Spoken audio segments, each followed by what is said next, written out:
Marvel studios की most awaited MCU की 29th movie के रूप में आज थिएटर में रिलीज हुई है Thor Love and thunder. Avengers end game के बाद थॉर की गार्डियंस के साथ होने वाली आगे की जर्नी इसी मूवी में हमें देखने मिली। और even though as expected guardians का इस मूवी में इतना बड़ा रोल नहीं था, लेकिन फिर भी थॉर की इनिशियल जर्नी और उसके ट्रांसफॉर्मेशन में गार्डियंस की टीम का बहुत सपोर्ट रहा। गॉर द गॉड बचर के रूप में इस मूवी में इंट्रोड्यूस हुआ एक ऐसा विलन जो गलत होते हुए भी सही है, और द माइटी थॉर के रूप में जेन फॉस्टर ने की वापसी थॉर की लाइफ में। लेकिन जो इवेंट्स मूवी की ड्यूरेशन में हुई है और मूवी की एंडिंग प्लस एंड क्रेडिट्स वो डिफाइन करेंगे एमसीयू और थॉर के फ्यूचर को। Hi super fans, I am Swapnil और इस वीडियो में मैं करने वाला हूँ थॉर लव एंड थंडर की एंडिंग और एंड क्रेडिट्स एक्सप्लेन। और as usual spoilers warning guys, क्योंकि अगर मूवी थिएटर्स में देखने का प्लान है तो ये वीडियो अभी मत देखना, पर अगर आ ही गए हो तो without wasting any more time let's begin the video.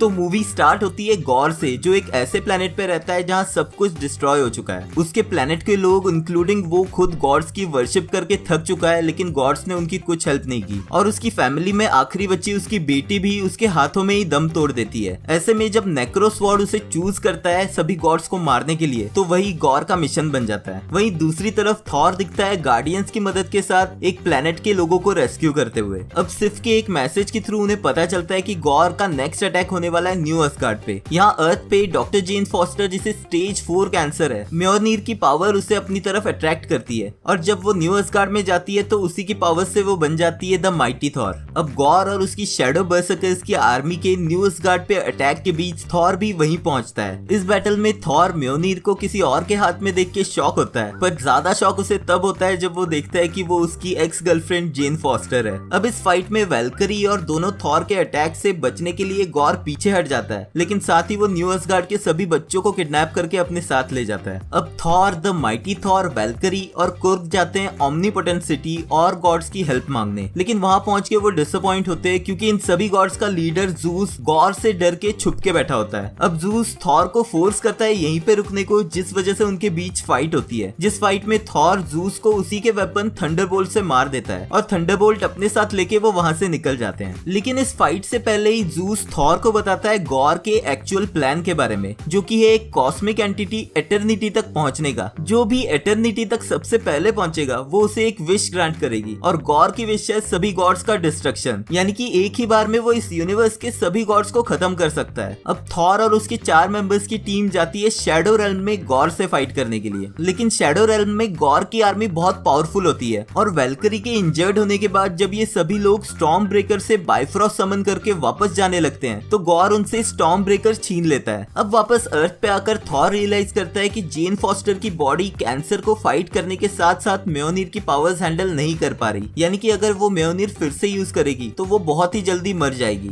अब अकेला थॉर जूस के थंडरबोल्ट के साथ पहुंचता है एटर्निटी के टेंपल में, जहां ऑलरेडी पहुंच चुका गॉर स्टॉर्म ब्रेकर की मदद से एटर्निटी तक पहुंचने वाले गेट्स ओपन करने की कोशिश कर रहा होता है। अब थॉर अपनी मदद के लिए वहां मौजूद सभी असगार्डियन बच्चों को कुछ देर के लिए थॉर की पावर्स ग्रांट कर देता है। अब इन मिनी थॉर्स की आर्मी के साथ थॉर फाइट करता है गॉर की आर्मी से, लेकिन जब फाइट में गॉर ऑलमोस्ट थॉर को मारने वाला होता है नेक्रोसॉर्ड की मदद से, तभी वहां पहुंच जाती है जेन फॉस्टर द माइटी थॉर बनके, और वो दोनों साथ में मिलके फाइट करते हैं गॉर से। और एक आखिरी बार म्योनीर की पावर्स यूज करके जेन फॉस्टर डिस्ट्रॉय कर देती है नेक्रोसॉर्ड को, लेकिन तब तक एटर्निटी के डोर्स ओपन हो चुके होते हैं और गॉर पहुंच जाता है सबसे पहले एटर्निटी के सामने। अब एटर्निटी के सामने का ये सीन बिल्कुल इमोशन से भरा हुआ है, जहां थॉर जेन फॉस्टर को ह्यूमन फॉर्म में देख के रियलाइज करता है कि वो मरने वाली है, जबकि गॉर होता है एटर्निटी के सामने सभी गॉड्स के डिस्ट्रक्शन की रिक्वेस्ट करने। और तभी थॉर को सेल्फ रियलाइजेशन होता है, जो चीज वो गॉर को भी समझाता है कि वो रिवेंज सीख नहीं कर रहे, वो लव सीख कर रहे हैं। और जेन की लास्ट मोमेंट उसके साथ स्पेंड करने के लिए थॉर मुड़ जाता है और गॉर को भी समझाता है कि उसे अपनी विश का यूज करना चाहिए अपनी बेटी को वापस लाने के लिए। अब गॉर ये चीज समझ जाता है, लेकिन वो खुद मरने वाला होता है और वो क्वेश्चन करता है कि उसके बाद उसकी बेटी का ध्यान कौन रखेगा। तो जेन थॉर की तरफ देख के उसे रीअश्योर करती है कि वो अकेली नहीं रहेगी। और इस मोमेंट में भी एक हैप्पी एंडिंग के रूप में गॉर मरने से पहले एटर्निटी से अपनी डॉटर वापस मांग लेता है और थॉर की तरफ इशारा करके उसे कहता है उसकी बेटी को प्रोटेक्ट करने के लिए। और लास्ट सीन में हम देखते हैं गॉर की बेटी को एज अ पेरेंट रेस करता हुआ थॉर, जो कि उसे बना रहा है एक वॉरियर गॉडेस।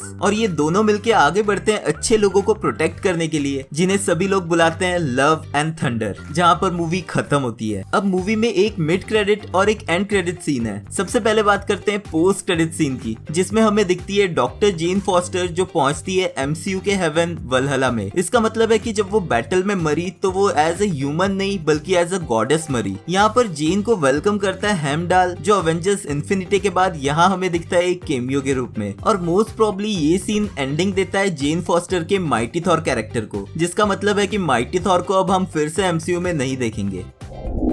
अब बात करते हैं एंड क्रेडिट सीन की, जिसमें हमें दिखता है कि जूस जिंदा है और वो बात करता है इस बारे में कि कैसे अब लोग गॉड्स की जगह सुपर हीरोज को वैल्यू देने लगे हैं। और रिसेंट इवेंट में थॉर के हाथों हुई अपनी हार और बेइज्जती का बदला लेने वो भेजता है अपने बेटे हरक्यूलिस को। अब मार्वल कॉमिक्स में हरक्यूलिस एक पॉपुलर कैरेक्टर रहा है जिसने डेब्यू किया था 2008 में द इनक्रेडिबल हरक्यूलिस से। इवन दो हरक्यूलिस को 1964 की कॉमिक्स अवेंजर इशू नंबर 10 में एक गेस्ट अपीयरेंस के रूप में दिखाया गया था, जहां उसे यूज किया गया था थॉर के अगेंस्ट फाइट करने के लिए। और ऐसा ही कुछ सिमिलर हमें एमसीयू में फ्यूचर में दिख सकता है। और क्योंकि मूवी के लास्ट मैसेज के रूप में ये कंफर्म किया जाता है कि थॉर विल रिटर्न अगेन, तो इसका मतलब है कि फ्यूचर में हम थॉर और हरक्यूलिस की मेगा बैटल होते हुए जरूर देख सकते हैं। अब ऑल्दो मूवी की स्टोरी ट्रेलर से काफी ज्यादा क्लियर हो चुकी थी और सस्पेंस के नाम पे कुछ ज्यादा बचा नहीं था, लेकिन क्रिस हेम्सवर्थ और नेटली पोर्टमैन के कैरेक्टर्स की केमिस्ट्री और कोर्ग, वैल्करी और गार्डियंस की टीम के मूवमेंट्स काफी फनी थे। इंटरेस्टिंगली इस मूवी से हमें एमसीयू की आगे की जर्नी की कोई भी हिंट नहीं मिली है और एक्चुअल में ये मूवी थॉर पे ही फोकस थी, लेकिन बहुत सारे ऐसे पेंडिंग क्वेश्चंस रह गए हैं जो इस मूवी की इवेंट में एक्सप्लेन नहीं किए गए हैं, जिन्हें मैं डिस्कस करूंगा अपने नेक्स्ट वीडियो में, तो उसके लिए सब्सक्राइब जरूर कर लेना। अगर आपका भी थॉर लव एंड थंडर से रिलेटेड कोई क्वेश्चन है तो मुझे कमेंट्स में लिख देना, मैं उन्हें भी अपने वीडियो में आंसर करने की कोशिश करूंगा। आई होप आपको ये वीडियो पसंद आया होगा, अगर हाँ तो प्लीज लाइक कर देना क्योंकि वो एकदम फ्री है। Thank you for watching this video, मिलते हैं नेक्स्ट वीडियो में।